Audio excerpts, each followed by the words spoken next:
Hello, LegendAqua here for my anime tier list of winter 2022. There's a little bit more on the docket this season, and there's a few extras which I will get to a little bit later on. First up is Q, and all things considered, it's middling. I'll say it right here now. But here's the thing. It's still going on for another season. It's a two-cour essentially, and it's essentially an anime about voice actors. Think about like Shirobako, but instead of, it's focused on the inner workings of the anime making process. This time it's more focused on the voice actors, something Shirobako did kind of lack. Number two is the fact that this is a multimedia project, so expect like mobile games, and CDs, etc., from this series. Thirdly, there are so many characters that I can't remember their names. Like, I do have like one of my favorites, but the biggest problem is I can't remember her name. And if you can't remember your favorite character's name in a series, that's kind of a problem. So yeah, you can kind of see why I put it middling, to say the least. Let's just hope the second cour is better. Speaking of second cour, we've got Princess Connect's second season, and it was great. It was absolutely great, because it resolved like pretty much every loose thread it had from the first season. It resolved almost pretty much everything from Pikarin's perspective, because it's pretty much Pikarin's season, along with Carol. But we get to see the entire situation with Yuki and why, like, everything happened from the first season. It was just so good. It just resolved everything. It was great. Animation was great as well. I had to give it in this. Absolutely. Next up is Legendale, and it's an isekai where essentially the main protagonist dies in real life, but gets sucked up into a VR MMO game, and she's pretty much OP as hell, but she wants to live, she wants to live a nice peaceful life, not get into all these shenanigans and everything. And more or less it's a wholesome isekai, and it's really funny because they poke fun of her being OP and everything, and her not taking a drink and everything. But more or less, it's a decent isekai, I'll give it that. It's definitely on the funnier side, which I actually really liked. So it's above Q at the very least, so I'll give it that. Next up is Akebi no Sailor Fuku, and this is another slice of life, but it's more on the seinen side because it has male gaze and everything, but it's more on the wholesome side. I'll say that, because it is just it's about Akebi, who is the only student in her class and school, and she gets transferred over from her elementary to now high school life, and she gets to a proper school in which her mother attended before. And because she's somewhat of a country bumpkin and everything, everybody just gets attracted towards her, gravitates towards her, and it becomes like her essentially gaining new friends, and just that's the wholesome part. And I actually really liked it because of that. Nothing too grand or anything, but it's just mainly about Akebi-chan, and because of that, you really get it. So I definitely have to give it an A. Not to mention it's done by Cloverworks, so yeah, the animation is great. Next up is Takagi-san's third season. Okay, here's the thing. I'm going to delay the pick on this around here. So let's just delay that for a bit and move on with our Afurete's second season. So, okay, here's the thing. Afurete's first season, especially the first episode, was so freaking rushed. It was to the point I believe I gave up hope on this anime and just wanted to see this train wreck go on. However, the second season helped a lot, especially in the character development, because with the Haram, the main protagonist pretty much got, as well as all of the, let's say, backstage dealings that's been going on with the other minor characters slash bad guys, it kinda made it better. I'm not going to lie. The first season, the first episode, it was an absolute train wreck. This kind of resolved a few things at the very least. I will have to give it that. The resolution and the fact that he's essentially taking on God was actually good. Not to mention the entire Haram part. Haram, I'm gonna say it is kind of touched upon, especially the fact that Yue is pretty much, she's going to win. She's going to win no matter what. But for the resolutions on the main character and his beef with, you know, the class that put him into that situation and everything, it got resolved. We finally got to see who the actual bad guys are, and obviously it's kind of weird that the government slash kingdom is doing some other stuff, so you can kind of see why the second season leaned in towards that and finally resolved it. I definitely liked it better than the first season, because I believe on my anime list I gave the first season a 4 out of 10, and the second season I believe I gave it a 6 or a 7 out of 10. So it's definitely a step up from the first season. Absolutely. So B at the very least. If it still had the same standards as the first season, it would have been dropped down to a D. Thank God it's a little bit better. Next up is strongest mage with the weakest crest. Okay, so a little bit of history with this one is the fact that if you guys have not seen the video, I actually did not watch this on release. I watched this when the Index Imaginary Fest collab happened with this anime, and I was curious as to why it did. There are actually a lot of reasons why. Namely, it's because it's Fripside's last song with the main vocalist before she graduates. And because Fripside and JC Staff is very, you know, connected in a sense, you can kind of see why that collab happened.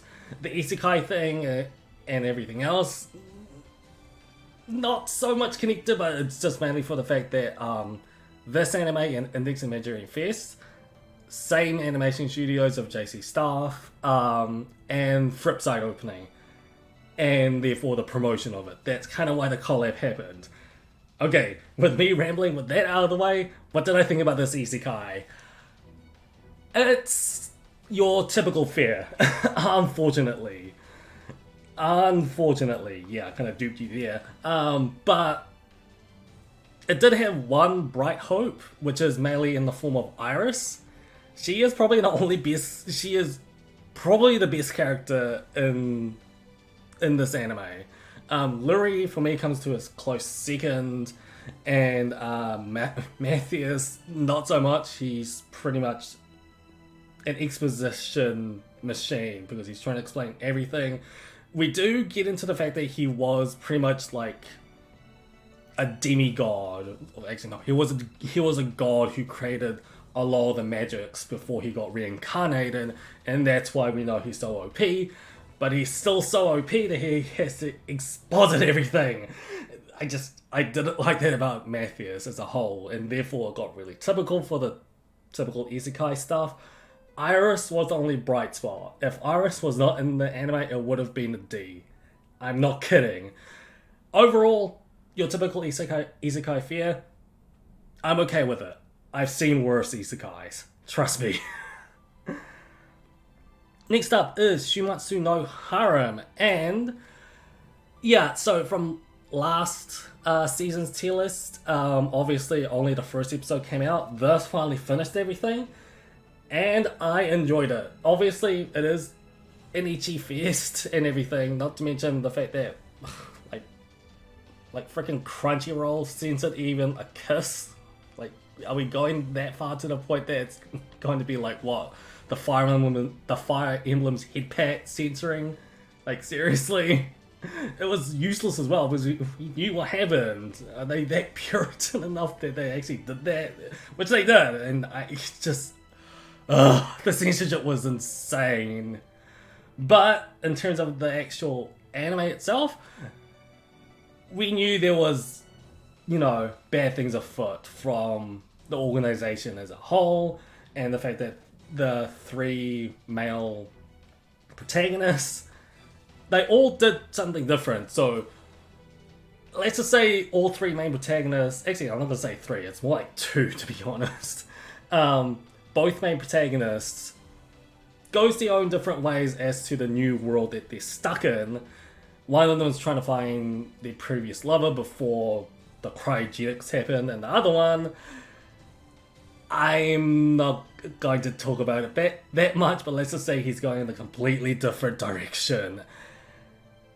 Ichi was actually good, I'll say that much. For an anime, it's actually pretty good. So in my opinion, it was kind of worth the wait, and I'll actually give that an A.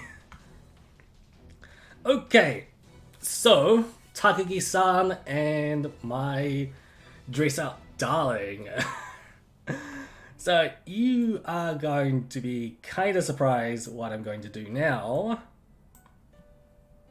Yeah, Takagi-san beat out my dress-up darling. Not that I'm saying my dress-up darling is horrible in any sense. It's just, for me, Takagi-san's 3rd season did way better in terms of romance compared to what my dress-up darling did. For me, I was optimistic about my dress-up darling because, all the hype with Marin and everything. But I will say my dress-up darling is in my opinion, like almost entirely supported by Marin, because Marin just carried the show. She absolutely did. The romance between Gojo and Marin, I wanted to like it, but it didn't really go anywhere. There was some funny parts, and the fact that Marin actually liked Gojo, it's a no-brainer, but it doesn't really go anywhere. And that's why that's just where it stagnated. Not stagnated, it was static for the rest of the series. Probably from, I'm gonna say, episode 3 or 4. Not that it's bad. Again, Marin carried the entire show.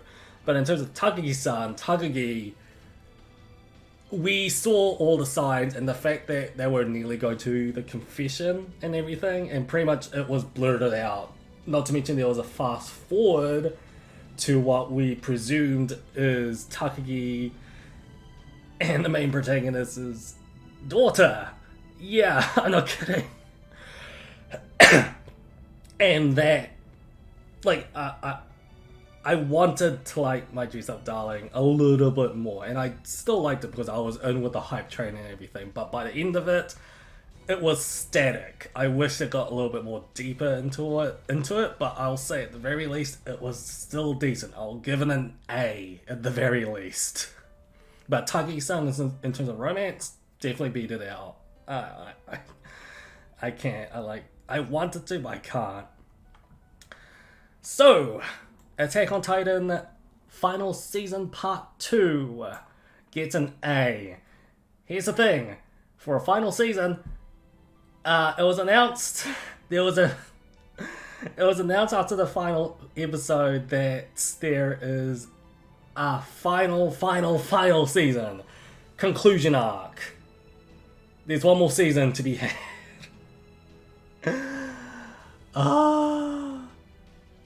But I will say, at the very least, with all the build-up towards the rumbling and everything, that part was just mind-blowing. But it hasn't finished. It hasn't finished. Like, I can't really talk about Attack on Titan that much because it goes into heavy spoilers, and even just saying the rumbling is enough to go into more spoiler territory. So we will have to wait for the conclusion arc, but I will give the build-up towards the rumbling. It was just mind-blowing, so I will at least give it an A. Hopefully the conclusion arc delivers. I hope so. So, that is well, there is one more entry left on my Winter 2022 tier list. However, there's not one left. There's 6. Why is this? It's because now I'm adding animes that not within Winter 2022, but just animes that I have watched into my tier list. So, to make it a little bit bigger, at the very least. So, what's the other entry that's actually technically on Winter 2022? That's Demon Slayer Entertainment District. And I absolutely loved it. So, why do I give Entertainment District an S? It's because an anime is good when I, myself, not a binge watcher, almost binges a Demon Slayer's Entertainment District and almost, I'm gonna say I binge watched 11 episodes in 3 days, which is extremely quick for me. Extremely quick.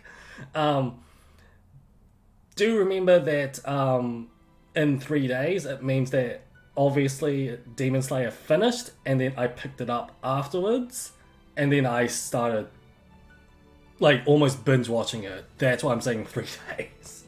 But again, it's a good anime. In terms of my perspective, when I finish the anime in less than 3 days and it has 11 episodes. So, that would also mean I had to pick up the slack where I had to finish, because I was behind on Demon Slayer. I didn't watch Mugen Train's movie because I was so busy with other mobile game stuff at the time. So I resorted to watching the TV version of it. And guess what? Even for that one, in which that one had 7 episodes, I binge watched through that as well, because I believe I finished that in less than 3 days as well. So I completed both Mugen Train's arc and Entertainment District in less than a week. That's something. And Mugen Train, where it left off from the first season, yeah, I absolutely loved it. Especially the Ufotable and the author. Ufotable's animation was amazing, as well as the fact that, we get more lore towards Demon Slayer and everything. I just absolutely loved it. And again, I binge watched through both arcs of Demon Slayer in less than a week. That tells you how good it is, in my opinion. I think because of that, I kind of actually need to go into an S. Both Demon Slayers. Okay, next up is D4DJ. So, you might have seen that I did a tier list on D4DJ's favorite characters.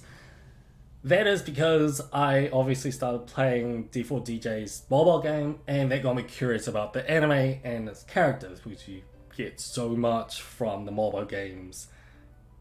Character bios and everything. So I started watching it, and it was actually pretty decent. It is kind of like a spin-off from Bang Dream, but just with totally new characters and a different genre, in which is it's more about DJs instead of school bands. And I will say, I liked it. Did I think it was absolutely great? I just liked it. I think I do like the characters. I do like some of the stakes at hand, and the default and the DJing is actually kind of intriguing and interesting for one. So, at the very least, it was good. It was good.